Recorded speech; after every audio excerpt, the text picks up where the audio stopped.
Hello everyone, welcome back. Hope everyone's having a great Monday, first Monday of this new year. I hope everyone's having a good new year. I'm kind of undecided on this whole 2026 thing so far, but that's for a different video. As you can tell by the thumbnail, I'm coming on here to talk about life being a delivery driver. I've done this for a couple years now, delivering food and whatnot, and it's had its good and it's had its bad, like any job would. And for me, I started right after we moved here, and I didn't know the area at all, and so it was a learning thing. But I tell you what, I can get around this city pretty much anywhere without any issues. So without GPS, I can get myself home from pretty much anywhere.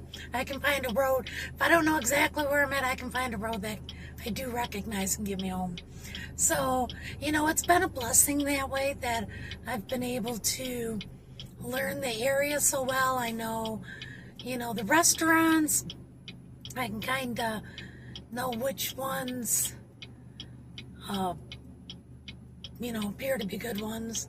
Generally, if they're quite busy, those are good indications, if I have a lot of deliveries from them, that they're well liked.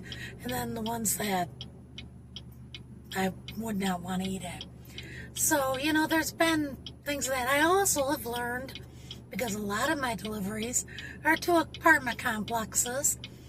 I've also been able to learn which apartment complexes are either straight up nasty, or which ones are ones that I would live in.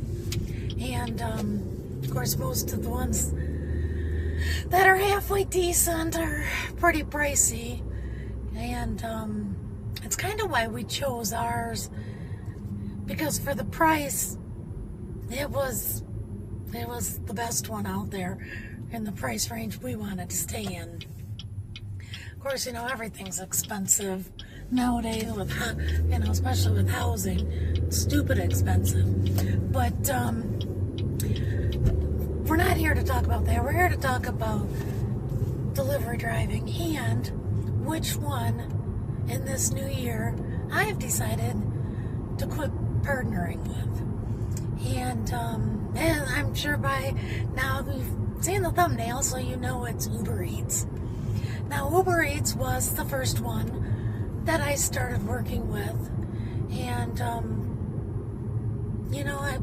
I haven't minded it. It's actually one of my better performing apps as far as keeping me busy, bringing in the orders.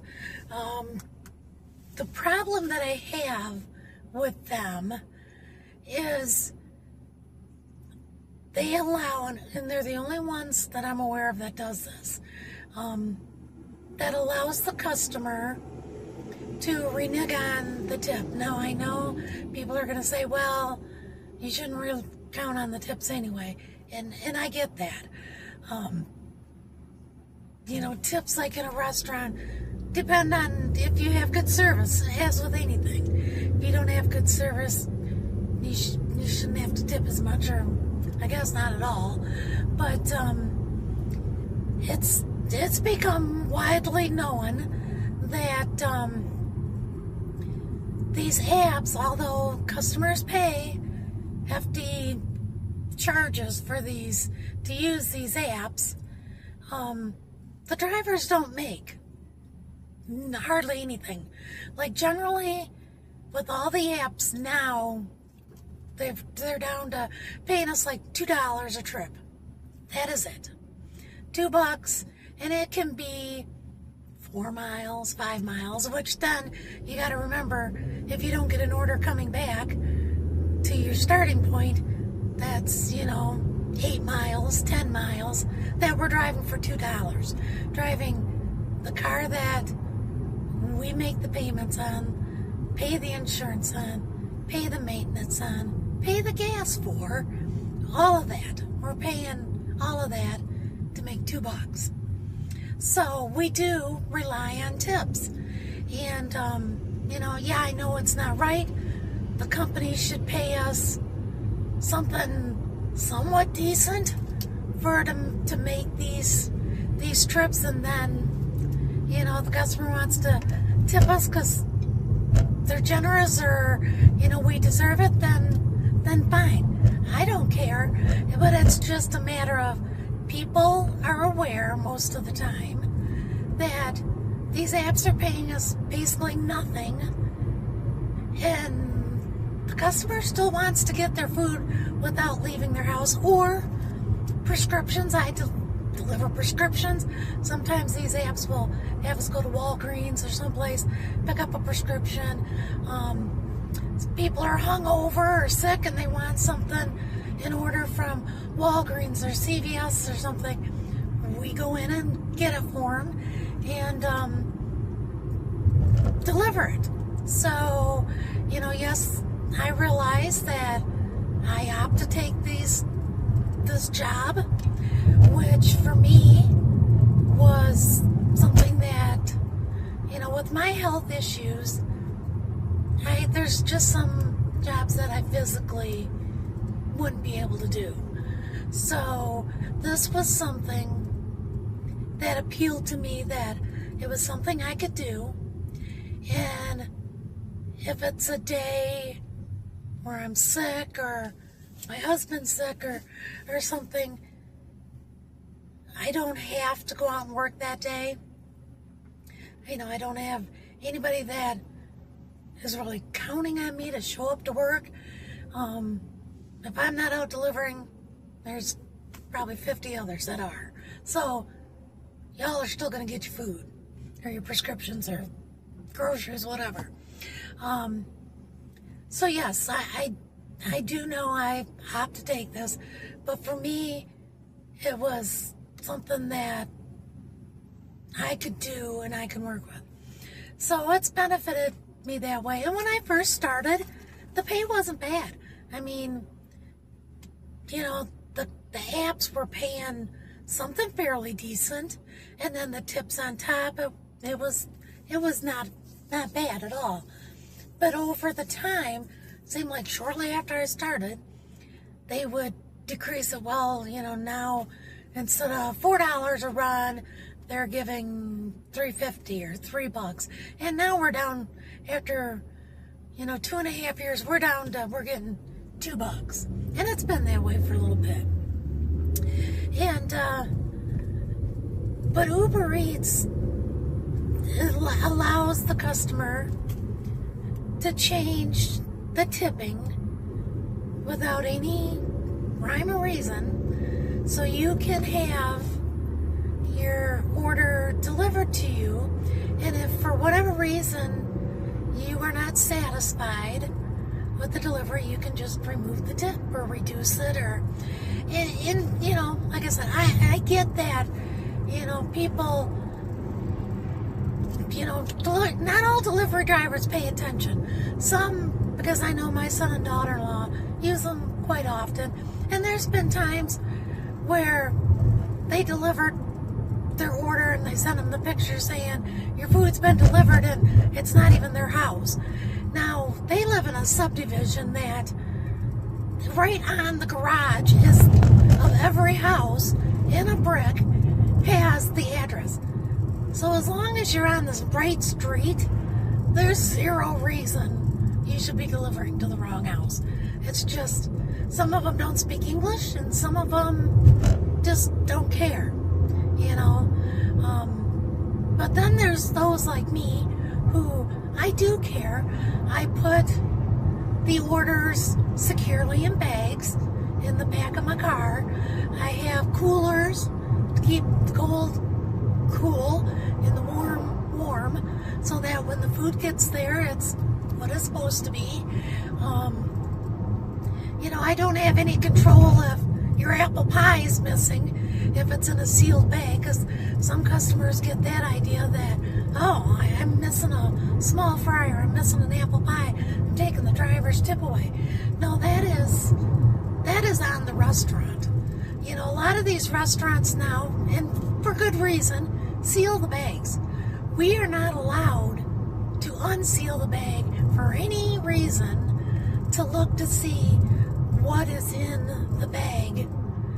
So we don't know.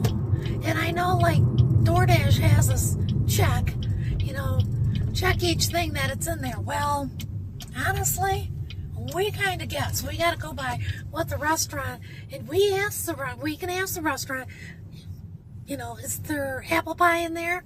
If they tell me yes, I'm not allowed to open it. So I have to go by, yes, it is in there.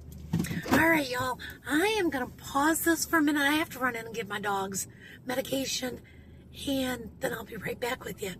Hang on. Part 2 is coming.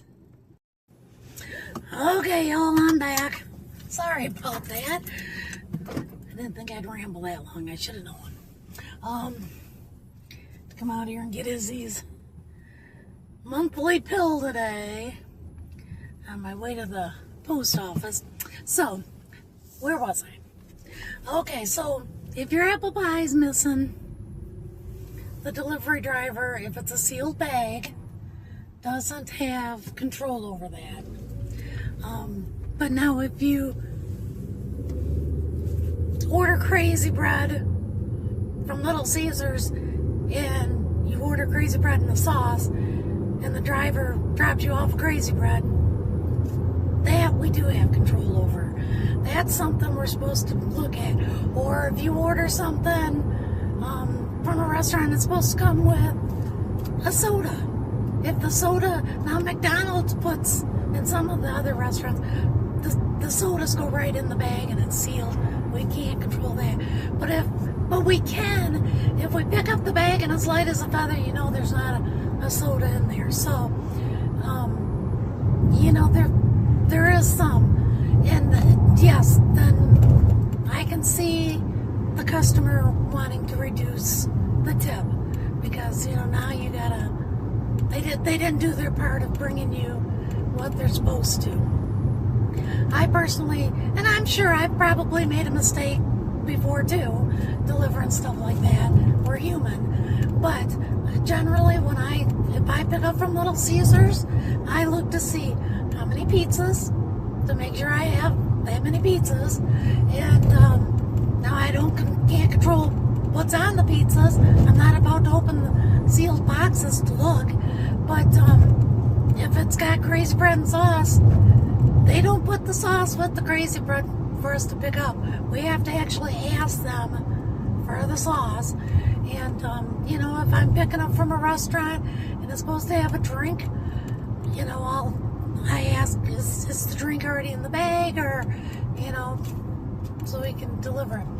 But Uber Eats allows the customer, basically, like, you can have buyer's remorse. I shouldn't have tipped the person. They can just, for whatever reason, or I don't feel like giving them a tip, they can renege on it. Which really is not fair to the delivery driver who agreed to a price to bring you your order, and no fault of our own, now we are getting $2 or whatever the amount is. And then there's also the customer who is a tip baiter, they call them. Tip baiting, which up until now I've never really had much of an issue with. Actually, I don't think I've ever been tip baited until the other day. I think the only time I've had my tip reduced was by a lady who wanted me to open the bag and do fool. People in these U-turns here, oh lordy, reduced her tip or took it away. I can't remember. Because she sent me a text and said, make sure, I know, something was in the bag or something. And I told her, I said, I can't. It's a sealed bag.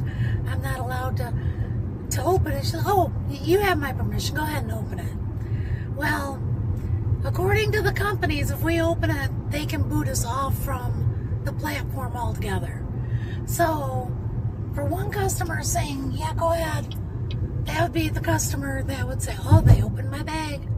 And then you lose your ability to use the app. So, I wasn't about to go there for that. Well, then she said she didn't get whatever it was.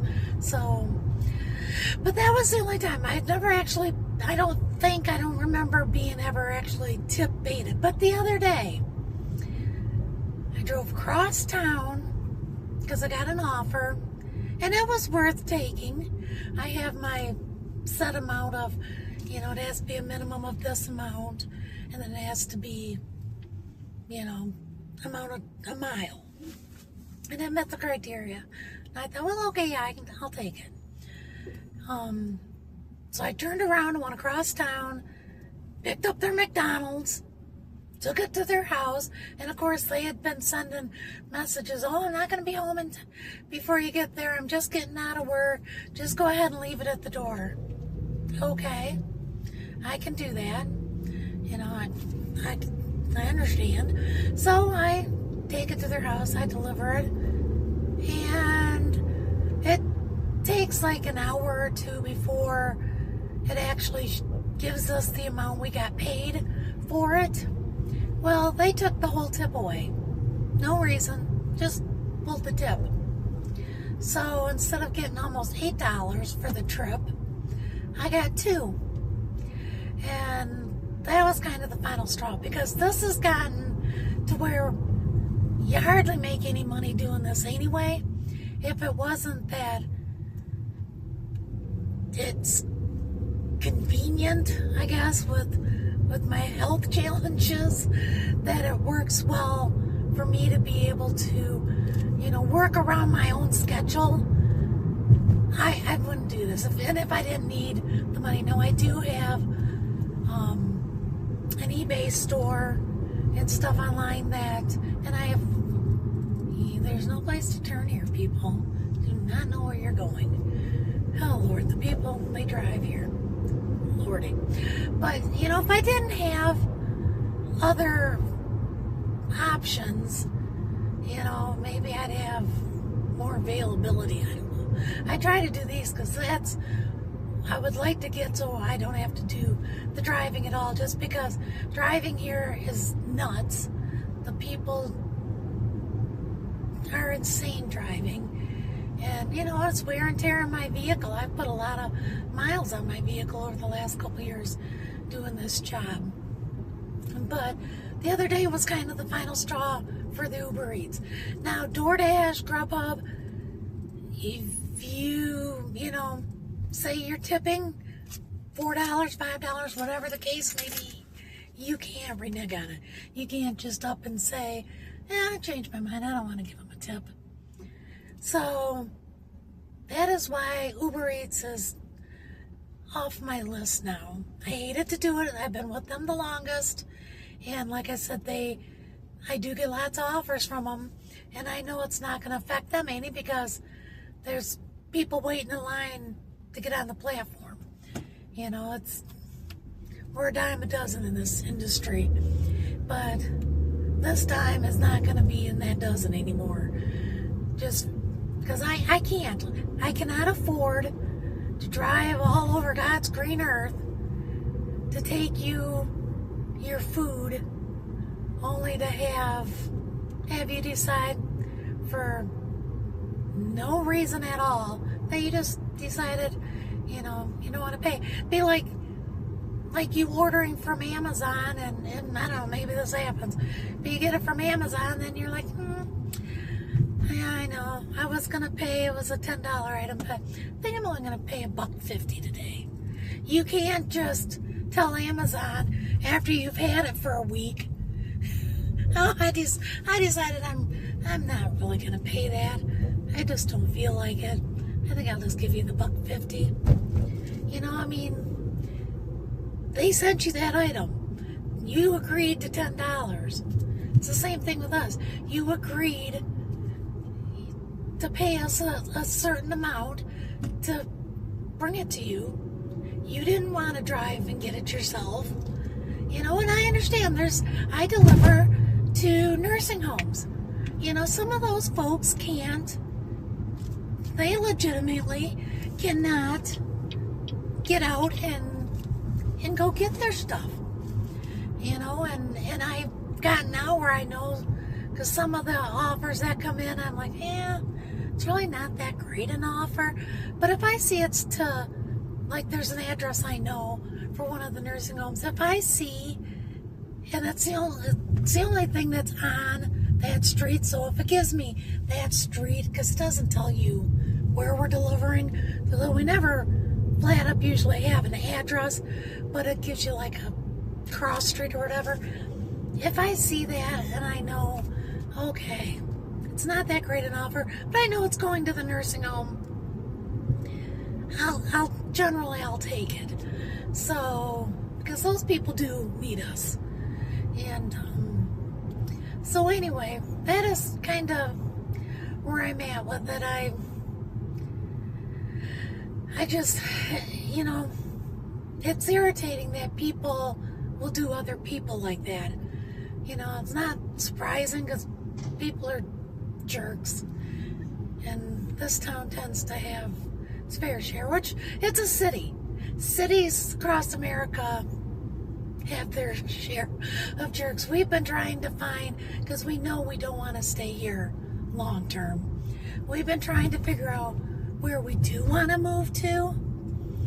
And, oh yeah, just watched a truck pull in front of, turning left, the car ahead of me and the big dump truck in the next lane had to stop because the truck decided to turn left in front of both of them. I tell you.